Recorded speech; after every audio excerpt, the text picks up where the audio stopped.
അതാ റസൂലുള്ളാഹിന്റെ അടുക്കലേക്ക് ഒരു മാതാവ് ഓടി വരികയാണ്. ചരിത്രത്തിൽ അവരുടെ പേര് പറയുന്നത് ഉമ്മ ഹാരിസ റളിയല്ലാഹു അൻഹ എന്നാണ്. ഹാരിസ റളിയല്ലാഹു അൻഹുവിന്റെ ഉമ്മയാണ്. എന്റെ ശബ്ദം കേൾക്കാൻ ഇവിടെ തടിച്ചുകൂടി എന്റെ പ്രിയപ്പെട്ട ഉമ്മമാരോട് ഇത് കേട്ടിട്ട് നിങ്ങൾക്ക് ഇങ്ങനെ പറയാൻ കഴിയുമോ എന്ന് ചിന്തിക്കുക. ഹാരിസ വന്നിട്ട് അല്ലാഹുവിന്റെ റസൂലിനോട് പറയുന്നു, നബിയേ, യാ റസൂലല്ലാഹ്, യാ ഹബീബല്ലാഹ്, അല്ലാഹുവിന്റെ തിരുദൂതരെ, അല്ലാഹുവിന്റെ തിരുദൂതരെ, എന്റെ മകനായ ഹാരിസ അങ്ങയുടെ കൂടെ ഉഹദ് രണാങ്കണത്തിൽ പങ്കെടുക്കാൻ വന്നതാണ്.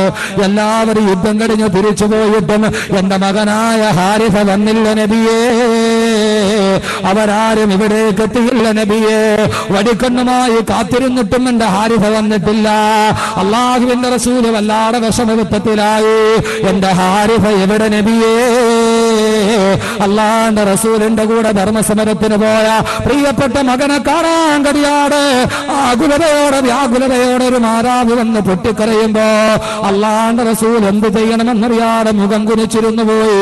കാരണം റസൂലുള്ളാഹിക്കറിയാം ഹാരിസാക്ക് എന്ത് പറ്റിയെന്ന്, ഹാരിസാക്ക് എന്ത് പറ്റിയെന്ന് തുറന്നു പറയാൻ കഴിയാതെ അല്ലാഹുവിന്റെ റസൂൽ മുഖം കുനിച്ചു നിൽക്കുമ്പോ ആ സമയത്തും ഹാരിസ റളിയല്ലാഹു അൻഹു പറയുന്നു, നബിയേ, അസാബഹു സഹുമന ഗർബുൻ, അസാബഹു സഹുമന ഗർബുൻ, എന്റെ മകനായ ഹാരിസാനെ ആരോ ഒളിയമ്പെയ്ത് കൊന്നു എന്ന് ഞാൻ അറിഞ്ഞു നബിയേ. രണാങ്കണത്തിൽ അങ്ങയുടെ സംരക്ഷണത്തിന് വേണ്ടി കാത്തു നിൽക്കുമ്പോ ആരുടെ ഒളിയമ്പ് നെഞ്ചിലേക്ക് തുളച്ചു കയറി എന്റെ ഹാരിസ വഫാത്തായെന്നറിഞ്ഞു നബിയേ. അല്ലാഹുവിന്റെ റസൂൽ അത്ഭുതപ്പെട്ടു പോയി. തന്റെ മകൻ മരണപ്പെട്ടു എന്നറിഞ്ഞിട്ട് ഇനി എന്ത് വിശേഷമാ മകനെ കുറിച്ച് അറിയേണ്ടത്? ഓ സമയത്ത് ഹാരിസ റളിയല്ലാഹു അൻഹുവിന്റെ മാതാവ് ചോദിക്കുന്നതെന്താ?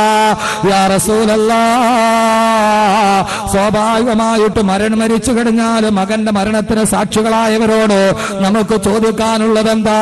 ഗൾഫിൽ വെച്ചെങ്ങാനും മകൻ മരണപ്പെട്ടു പോയാൽ ഗൾഫിൽ അടുത്തുള്ള സുഹൃത്ത് നാട്ടിൽ വന്ന അവനോട് ഉമ്മയ്ക്ക് ചോദിക്കാനുള്ളതെന്താ? എന്റെ മകനായ ഹാരിസ നബിയെ, അവന്റെ ശരീരത്തിലേക്ക് ചാട്ടുളി തുളച്ചു കയറി മുതുകിലൂടെ വെളിയിലോട്ട് ചാടി എന്റെ മകന്റെ ശരീരത്തിലൂടെ രക്തം തടം തള്ളിയാ തൊടുകുമ്പോ അവൻ ഉമ്മ എന്ന് വിളിച്ച നബിയേ. അവൻ ഉമ്മ എന്ന് വിളിച്ച അവസാനം എന്നെ വിളിച്ചവൻ കരഞ്ഞോ നബിയേ. അറിയാൻ താല്പര്യമില്ല ഉമ്മ ഹാരിസാക്ക് നബിയേ. അവന്റെ ശരീരത്തിലെ രക്തം മുഴുവനും തടം തള്ളിയാ തൊടുകി തൊണ്ട വരണ്ടുകൊണ്ട് മരണത്തെ മുഖാമുഖം കാണുമ്പോ എന്റെ പൊന്നുമോനായ ഹാരിസ വെള്ളം വെള്ളമെന്ന് പറഞ്ഞ് നിലവിളിച്ചോ നബിയേ. അറിയാൻ താല്പര്യമില്ല ഉമ്മ ഹാരിസാക്ക്. ഉമ്മ ഹാരിസ എന്ന മാതാവിന് അറിയേണ്ടതെന്താ? അല്ലാഹുവിന്റെ തിരുദൂതരെ, അല്ലാഹുവിന്റെ തിരുദൂതരെ, യാ റസൂലല്ലാഹ്, ഓ നബിയേ, വഇൻ കാന ഫിൽ ജന്നതി وأن من غير أهلها اجتهدت عليه بالبكاء. ഓ നബിയേ, എന്റെ മകനായ ഹാരിസ അങ്ങയുടെ ദീനിനു വേണ്ടി സംരക്ഷണത്തിന് വേണ്ടി പാടുപെടുമ്പോ അവന്റെ വെട്ടിമുറിക്കപ്പെട്ട കൈകാലുകൾക്ക് പകരമായി തടം തല്ലൊഴുകിയ രക്തത്തുള്ളികൾക്ക് പകരമായി നാളെ അല്ലാഹു അവന് സ്വർഗം കൊടുത്താൽ എന്റെ മകനെ എനിക്ക് ഇവിടെ വെച്ച് പിരിഞ്ഞാൽ കുഴപ്പമില്ല. നാളെ സ്വർഗത്തിൽ വെച്ച് എന്റെ മകനെ എനിക്ക് കാണാൻ കഴിയുമോ? എന്നാൽ ഞാൻ ക്ഷമിച്ചു നബിയേ. അതല്ല വഇൻ കാന മിൻ ഗൈരി അഹ്ലിഹാ, എന്റെ മകനെങ്ങാനും നരകത്തിന്റെ അവകാശിയാണെങ്കിൽ ഇജ്തഹത്തു അലൈഹി ഫിൽ ബുകാ, എന്റെ മകനെ ഓർത്ത് കരഞ്ഞു കരഞ്ഞ് എന്റെ കണ്ണുനീര് വെട്ടിപ്പോകും നബിയേ. ഓ നബിയെ, എന്റെ മകൻ സ്വർഗാവകാശിയാണോ അതല്ല നരകാവകാശിയാണോ? അല്ലാഹുവിന്റെ റസൂലും ഹാരിസയോട് പറയുന്നു, ഹാരിസ വിഷമിക്കണ്ട. വഇന്ന ബിനക അസാബ ജന്നത്തുൽ ഫിർദൗസൽ അലാ, വഇന്ന ബിനക അസാബ ജന്നത്തുൽ ഫിർദൗസൽ അലാ. നിന്റെ മകനായ ഹാരിസ, നിന്റെ മകനായ ഹാരിസ അല്ലാഹുവിന്റെ ജന്നാത്തുൽ ഫിർദൗസിന്റെ അവകാശിയാന്ന് പറയുമ്പോ അതേവരെ റസൂലുള്ളാഹിയുടെ ചാരത്ത് വന്ന് പൊട്ടിക്കരഞ്ഞ മാതാവ് ബഖിൻ ബഖിൻ യാ ഹാരിസ, സബാഷ് മോനെ സബാഷ് എന്ന് പറഞ്ഞുകൊണ്ട് ആ ഉമ്മ റസൂലുള്ളാഹിന്റെ ചാരത്ത് നിന്ന് തിരിച്ചു പോയെങ്കിൽ ആരെ കുറിച്ചാണ് ഞാൻ ഈ പറയുന്നതെന്നറിയുമോ?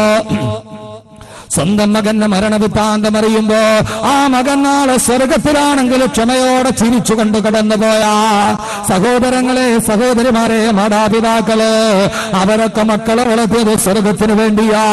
അവരൊക്കെ മക്കളെ വളർത്തിയത് സ്വർഗത്തിൽ കാണാൻ വേണ്ടിയാ. അവരൊക്കെ മക്കളെ വളർത്തിയത് നാളെ പരലോകത്തവരുടെ കൈ പിടിക്കാനാ. അവരൊക്കെ സന്താനങ്ങളെ പോറ്റി വളർത്തിയത് നാളെ പരലോകത്തിന് വേണ്ടിയാ. നമ്മൾ നമ്മുടെ മക്കളെ വളർത്തുന്നത് ദുനിയാവിന് വേണ്ടിയാണ്. അതുകൊണ്ടാണ് നമ്മുടെ മക്കള് വഴിതെറ്റിപ്പോയത്.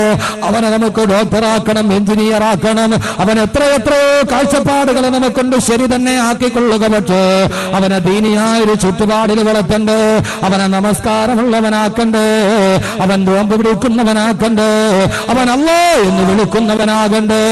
അവൻ പള്ളിയിൽ നിന്ന് തൈക്കാവിൽ നിന്ന് മഗ്‌രിബിന്റെ ബാങ്ക് മുടങ്ങുമ്പോ അല്ലാഹു അക്ബർ അല്ലാഹു അക്ബർ എന്ന് ബാങ്ക് വിളിക്കുമ്പോ പള്ളിയിൽ പോയി നിസ്കരിക്കുന്നവനാകണ്ടേ, അവന് ധർമ്മമറിയുന്നവനാകണ്ടേ, അവനെ ഒരു മദ്യപാനിയാക്കണോ? അതുകൊണ്ട് എന്റെ സഹോദരങ്ങളോട്, പ്രത്യേകിച്ച് എന്റെ ഉമ്മമാരോട് പറയുകയാണ്, അൽ ഉമ്മഹഖുൽ തർബിയത്തുൽ ഔലാദ്. ഉമ്മമാരാണ് മക്കളെ തർബിയത്ത് ചെയ്യുന്നതിൽ ഏറ്റവും കൂടുതൽ കടമയുള്ളവർ. അതുകൊണ്ട് മാതാപിതാക്കളെ മറക്കരുത്. എപ്പോൾ ദുആ ചെയ്താലും ഒരു മാതാപിതാക്കൾ മക്കൾക്ക് വേണ്ടി ദുആ ചെയ്യണമെന്ന് അല്ലാഹുവിന്റെ വിശുദ്ധ ഖുർആൻ. മക്കൾക്ക് വേണ്ടി മാതാപിതാക്കൾ ചെയ്യുന്ന ദുആ അല്ലാഹു പെട്ടെന്ന് സ്വീകരിക്കുന്ന ദുആയാണ്. എത്ര ആളുകൾ 5 വഖത്ത് നമസ്കരിക്കുമ്പോ ആ നിസ്കാരത്തിന് ശേഷം അല്ലാഹുവേ എന്റെ മക്കൾ അവരെ നന്നാക്കണേ അല്ലാ എന്ന് പറഞ്ഞ് നിസ്കരിച്ചിട്ട് ദുആ ചെയ്യുന്ന എത്ര മാതാപിതാക്കളുണ്ട്. അതുപോലും ചെയ്യാൻ കഴിയാറ്. അവൻ മദ്യപിച്ചാൽ അവനെ കുറ്റം പറയാൻ പറ്റുമോ? അവൻ എവിടെ പോയാലും ആദ്യമാരെയാ പറയേണ്ടത്? അല്ലാഹു നിന്നോട് ചെയ്യാൻ പറഞ്ഞത് നീ ചെയ്തോ? അല്ലാഹു പറഞ്ഞത് എന്താ? 5 വഖത്ത് നിസ്കരിച്ചിട്ട് നിന്റെ മക്കൾക്ക് വേണ്ടി ദുആ ചെയ്യണേ. എന്നാൽ നമ്മുടെ മക്കൾ ആരാകുമെന്നറിയുമോ? ഇബ്രാഹിം നബിയുടെ മകൻ ഇസ്മായിൽ നബിയെ പോലെയാകും. വാപ്പാ മകനെ കൊല്ലാൻ വേണ്ടി, കഴുത്തറുക്കാൻ വേണ്ടി കത്തി കഴുത്തിലോട്ട് വെക്കുമ്പോ, മൂർച്ചയുള്ള കത്തി തന്റെ കഴുത്തിലോട്ട് താടാൻ പോകുമ്പോ ആ സമയത്ത് പിതാവേ യാ അബതി ഫഅൽ മാ തുമർ സതജിദുനി ഇൻഷാ അല്ലാഹു മിനസ് സാബിരീൻ. ആരാ പറയുന്നത്? പിതാവ് രാവിലെ എഴുന്നേറ്റിട്ട് മകനോട് പറയുകയാ, മകനെ വാപ്പ ഇന്നലെ രാത്രിയിൽ ഒരു സ്വപ്നം കണ്ടു. ആ സ്വപ്നം മറ്റൊന്നുമല്ല, നിന്നെ ബലിയെറുത്തിട്ട് അല്ലാഹുക്ക് കൊടുക്കണമെന്ന് സ്വപ്നം കണ്ടിരിക്കുകയാ. നമ്മളെങ്ങാനും നമ്മുടെ മക്കളോട് പറഞ്ഞ മക്കളുടെ പ്രതികരണം എന്തായിരിക്കും? ഇബ്രാഹിം നബി പൊന്നുമോനോട് പറയുന്ന, മോനെ രാത്രിയിൽ ഞാനൊരു സ്വപ്നം കണ്ടു, നിന്റെ കഴുത്തറുത്ത് ബലി കൊടുക്കാൻ എന്താ അതിന്റെ അഭിപ്രായം എന്ന് ചോദിച്ചപ്പോ പൊന്നുമോ പറഞ്ഞത് എന്താണെന്നറിയുമോ? റസൂലേ, പിതാവേ അങ്ങയോട് എന്താണ് കൽപ്പിച്ചത് അതുപോലെ ചെയ്യുക. സതജിദുനി ഇൻഷാ അല്ലാഹു മിനസ് സാബിരീൻ. നാളെ ഇൻഷാ അല്ലാഹ് എനിക്കും നിങ്ങൾക്കും അല്ലാഹുവിന്റെ സ്വർഗത്തിൽ കാണാന്ന് പറഞ്ഞ പൊന്നുമോന് അതെങ്ങനെ കിട്ടിയതാണെന്നറിയുമോ?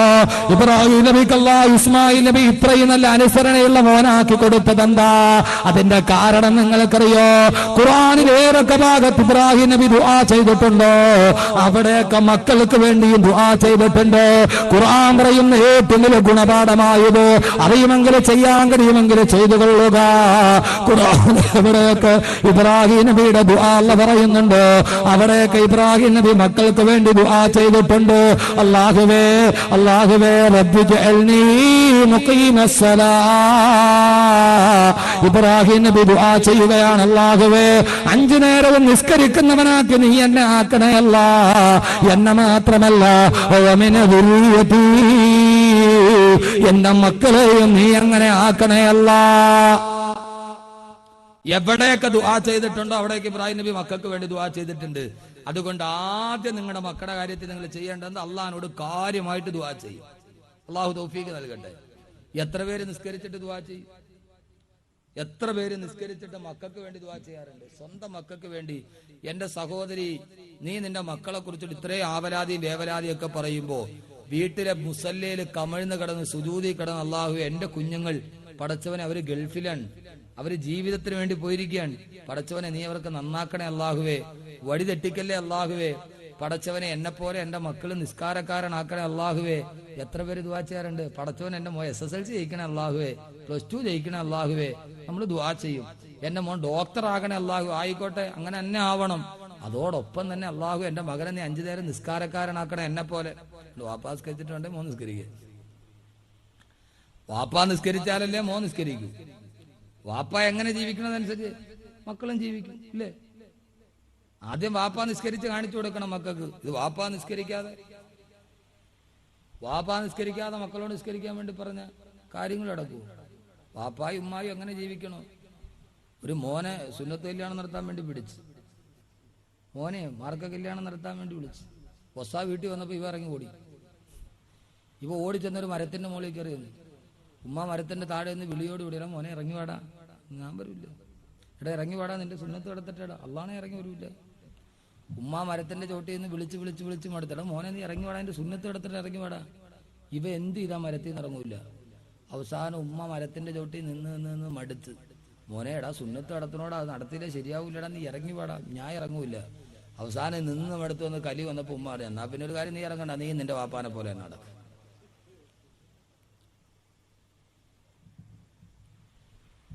വാപ്പായും മോനും ഒരുപോലെ നടക്കും. വാപ്പയും ഉമ്മയും എങ്ങനെയാണ്? എന്റെ സഹോദരി, നീ മഗ്‌രിബിന്റെ ബാങ്ക് വിളിച്ചു, സ്ഥലത്തിന്റെ പേരും എനിക്ക് കണ്ടുകുഴി കണ്ടാലും കൊണ്ടാലും കൊണ്ടില്ല എന്തെങ്കിലും ഒഴിക്കട്ടെ. കണ്ടുകുഴിയിൽ ഈ തൈക്കാവില് ബാങ്ക് മഗ്‌രിബിന് വിളിച്ചു. ഒരു സ്ത്രീ അവള് പോയി ഒളു എടുത്ത് മുസല്ലയുമായിട്ട് വന്ന് വീട്ടിൽ മുസല്ല വെച്ചു. അള്ളാഹു വന്ന് കൈകെട്ടി നിസ്കരിച്ചു. നിന്റെ കൂടെ ഇരിക്കുന്ന പെൺകുട്ടി ഉമ്മ നിസ്കരിക്കുന്നുണ്ടാ കൂടെ വന്ന് നിസ്കരിക്കും ഇല്ലേ? ഉമ്മ നിസ്കരിച്ച വന്നെടുത്ത് നിസ്കരിക്കുവോ? വാപ്പ പള്ളിയിലോട്ട് പോകണം. പോകുന്ന വഴിയിൽ നമ്മുടെ പ്രായപൂർത്തിയായ മക്കളെ, കൊച്ചുമക്കളെ പള്ളിയിൽ കൊണ്ടുപോയി പഠിപ്പിക്കണം. സഹാബാക്കൾ റസൂലുള്ളാഹിയുടെ പള്ളിയിൽ നിസ്കരിക്കാൻ വേണ്ടി പോകുമ്പോൾ അവരെ കൈയും പിടിച്ചുകൊണ്ട് മക്കളെയും കൊണ്ടുപോകുമായിരുന്നു. നമ്മൾ നമ്മുടെ മക്കളെ കൊണ്ടുപോയി പഠിപ്പിക്കണം. നമ്മൾ ഇത്രയൊക്കെ മക്കൾക്ക് വേണ്ടി എല്ലാം ചെയ്യുന്നുണ്ട്, സമ്പാദിക്കുന്നുണ്ട്, എല്ലാം ചെയ്യുന്നുണ്ട്. പക്ഷെ നമ്മൾ നമ്മുടെ മക്കളെ ദീനും കൂടെ പഠിപ്പിച്ചു കൊടുക്കണ്ടേ? അള്ളാഹു തൗഫീക്ക് നൽകുമാറാകട്ടെ.